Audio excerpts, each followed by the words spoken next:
2 piece মাছ দিয়ে আমি আজকে এই ভর্তা রেসিপিটা নিয়েছি। আমি 2 পিস মাছ নিয়ে নিলাম, কাঁচামরিচ নিয়ে নিয়েছি, দিয়ে দিয়েছি রসুন আর পেঁয়াজ, তারপর দিয়ে দিলাম 2টা টমেটো। এরপর এই সব উপকরণ একসাথে করে সামান্য তেল দিয়ে, সরিষার তেল দিয়ে এটা আমি ঢেকে কিছুক্ষণ রান্না করেছি। তারপর মাছটা ভাজা ভাজা হয়ে আসলে এরপর আবার উলটপালট করে আরও কিছুক্ষণ আমি এটা রান্না করব। এভাবে কিন্তু ভর্তাটা করলে যে এত সুস্বাদু হয়, আর অনেকগুলো ভাত কিন্তু একসাথে খাওয়া যায়। আর 2 পিস মাছ দিয়ে কিন্তু অনেকগুলো ভর্তা হয়, অনেকজনকে খাওয়ানো যায়। এই রেসিপিটা একবার অবশ্যই বাসায় ট্রাই করে দেখবেন, খেতে যে অনেক স্বাদ তা তখন আপনারা বিশ্বাস করবেন। এভাবে কিন্তু আমাদের বাসায় আমি ট্রাই করি, শুধু আমি যে কোনো মাছ হলেও হয়, তবে পেটি মাছটা দিয়ে করলে কিন্তু অনেক ভালো, কাটা তেমন থাকে না। আজকে আমি তেলাপিয়া মাছটা নিয়ে নিয়েছি, আপনারা চাইলে অন্য কোনো মাছও নিতে পারেন। এরপর আমি পাটার মধ্যে নিয়ে নিলাম, পাটার মধ্যে নিয়ে আমি এগুলো সবগুলো একসাথে বেটে নিব।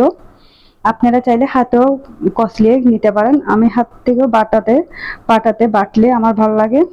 তারপর আমি এটা মিহি করে বাটবো না, এটা আমি একটু সবা করে বেটে নেব।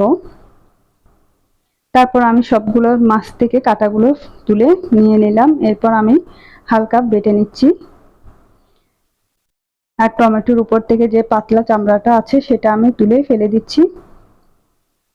একদম বেশিক্ষণ সময় লাগে না, এটা করতে কিন্তু সামান্য সময়ের মধ্যে হয়ে যায়। এরপর এইভাবে বাটাবাটি করে তারপর আমি এটা নিয়ে নিলাম।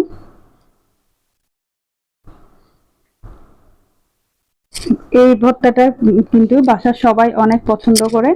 আর আপনাদের যদি এই ভর্তা রেসিপিটা ভালো হয়ে লেগে থাকে অবশ্যই লাইক, কমেন্ট এবং শেয়ার দিয়ে আমার পাশে থাকবেন। এ পর্যায়ে দিয়ে দিলাম একটু লবণ, প্রথমে কিন্তু আমি লবণ দিয়ে দিয়েছিলাম। এরপর একটু সরিষার তেল দিয়ে মাখিয়ে তারপর আমি একটা বাটিতে নিয়ে নিলাম। এরপর আমি গরম গরম ভাতের সাথে এই ভর্তা রেসিপিটা খেয়ে নেব। তো কেমন লেগেছে অবশ্যই জানাবেন, সবাই লাইক, কমেন্ট, শেয়ার দিয়ে আমার পাশে থাকবেন। সবাই ভালো থাকেন, আল্লাহ হাফেজ।